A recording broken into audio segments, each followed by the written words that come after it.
Fayyaa harka fuunee akka murtu kabajamtootaa daawwattoota keenya kun coba qalamaati. Coba qalamaa keenya irraati ammoo xalayaa haadha koo ishee awwaala keessa jirtuuf jedhee barreessaan katabee simbiraan kan barreessee odaa gurreeti kan isiniif dhiyeessu immoo Abboo Maqaasuuti. Kun coba qalamaati. Haga'u nagaan koo kan haadhaa fi ilmummaa qilleensaan adda kutee tulluu qaaree galaana lamatti muree awwaala diigee sanduuqaatti keessa jirtu cabsee ekraakee dubbisee erga gaafa adda baanii yaa takkam ani nagaadha garuu dhufa kee gaafa tokkollee otoon yaanni bulee oolee hin beeku sin yaada sin dheebodha karaan ilaala isaati gaafaan ijoollummaadhaa gabaa dhaquudhaaf qajeeltu gaafan dhufu immoo bakkee dhaabbadhuutii na eegi an shonkoraa si fidee dhufaa naan jettu sammuu koo raatiyyaa gaafaati lubbuudhaan jirtu kun hunduu natti dhagaamee beeku garuu kun har'a naaf mul'ate harmee waan argeen beekne an arge ati erga narraatii adda baatee ganna 10 ta'eera atona jibbitee si amma hamma kana garaanatti jabaatte ofiyyoo dhufuu dhabdellee namatti akkam keessa jirtu maaf naa hin amne haatii fi ilmummaan hammanaa ani guyyaa tokkollee hafeen beeku dhufeen awwaala keerra dhaabbadhee waadaati nagalchitee deemtee haaressee deebi'eeti gala ati garuu gaafa tokkollee na hin dubbiftu naan oddaa maal balleessi hamma kana uumaan araara jaalataa maaliif garaan kee dhiifamaaf akkas jabaate keenatti dhiiftee deemte maal akka fakkaate otoo ol jettee agartee maal jetta laata akkuma kee durii san adda koo haxooftee garbicha koo naa guddadhu naan jettee maddii koo lamaan keessaa na dhungattaa laata moo naan oddaa ani hin beeku yommuun taa'ee yaaduu waanan hamma kana si dhabee jiraadhu natti hin fakkaatu ture garuu waan akkas na jabeesse hin beeku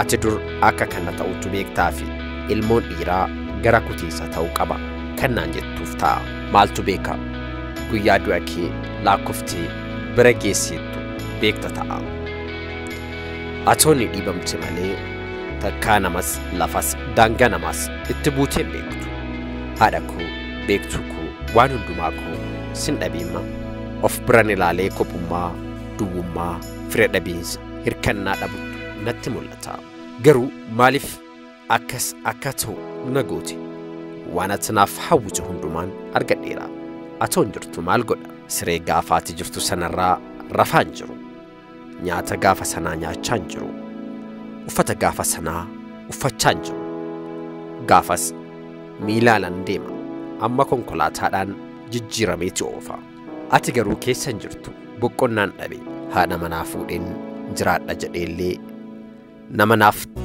taatu dhabe an kan haadhaa obboleetti abbaa fi haadha manaa naaf taatuun barbaada harmee koo otoo agartee kan biyyaa kanaa guute hunduu shaggee bakkeeti jecha kee yaadatte nan kolfe dhugaa isaati jettuun yaadadhe maalan godhamu shaggee manaan dhabe ati otoo jiraattee naaf ilta ture mitiiga nan beeka ani ijoollee ta'ee gaafaati durba bareedduu agartee kana otoo si fursiifadhee gaafa guddatte naan jettu san hin yaadadhe harmee waan biraa kanan sitti hin himne tokko ammoo jira an yoon ka'ee fuudhe waanan akkuma abbaa koo otoo dhala koo hin guddifatin irraa sokke haatis akkuma kee dhala koo bakkeetti dhiiftee deemtu natti fakkaata mee maal godhu situ iddoo dhugaa jira waan kana mee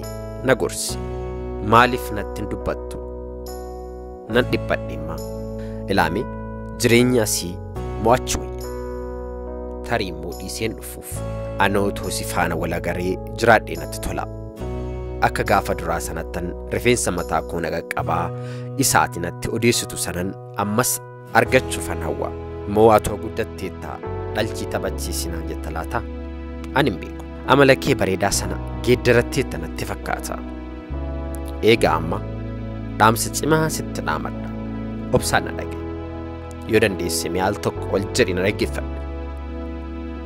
Nan uffitee anu lammata nagaa keessin dhorku dhufeen sitti iyya. Garuu waanan har'a sitti himadhu maal akka ta'e beektaa? Nan baqatin maaloo dhalli xuriin dabarre qabdiin kanallee yoo hafe hafuurumaan natti koottu abjuun natti mul'adhu na taphachiisi. Waanan keessa jiru sittan himadha. Gammachuu koo fi gadda koo nafaana hirmaataa ani nama hiriyaa kooti jedhee waan garaa kootiitti himadhuun qabu. Sababbiin isaa beektaa? Yaadatti maaliifan akka nama hin mari'achiifanneef ati bar gaafa narraa adda baatu nama hin amanin ati tokkicha kootii naan jetteetta. Maarri eenyuttan himadhuure? Takka takkaana aarsita maaliif cal jettaa? Ani nama ittiin himadhu dhabuun koo amma kana akka namiidhaa jiru maaliif sitti mul'atu? Egaa waan fedhe ta'uyyuu yeroo muraasa booda haadha mana nan fuudha jedheen karoorfachaa jira. Na dhuftaa sin waama. Nama na eebbisee na geggeessuun qabu. Bookaati dur naqxee kara deemaa obaaftu sana anoo tokkichi kee gaafan cidha kee eenyutu naqaafi? Eenyutu habbuu qatee itti tufee eebbisee geggeessa? Kana madaan koo agarte? Kanaafan bultii ijaarachuu jibbee hamma kana ta'e. Innoo hafu anoo akkasumatti nan fuudha. Haati manaa koo dhufteef eenyutu maqaa moggaasaa? Bultii shanan ishee eenyu qaama haa dhiquuf? Da'umsi hoo jira eenyu haa wallaanu? Ijoolleen hoo dhalatanoo mana eenyu dhaqanii hafuura fudhatu? Egaa kana hundaafuu deebii yeroo dhiyootan naa ergita jedhee namana. Iddoon jirtu sittaa tolu gaafa tokko ijaan wal agarra. Nagattan sin jaaladha haadha koo. Ilma kee tokkicha kee waan hunda kee kan awwaalaa ol jiru haadha koo awwaala keessa jirtuuf.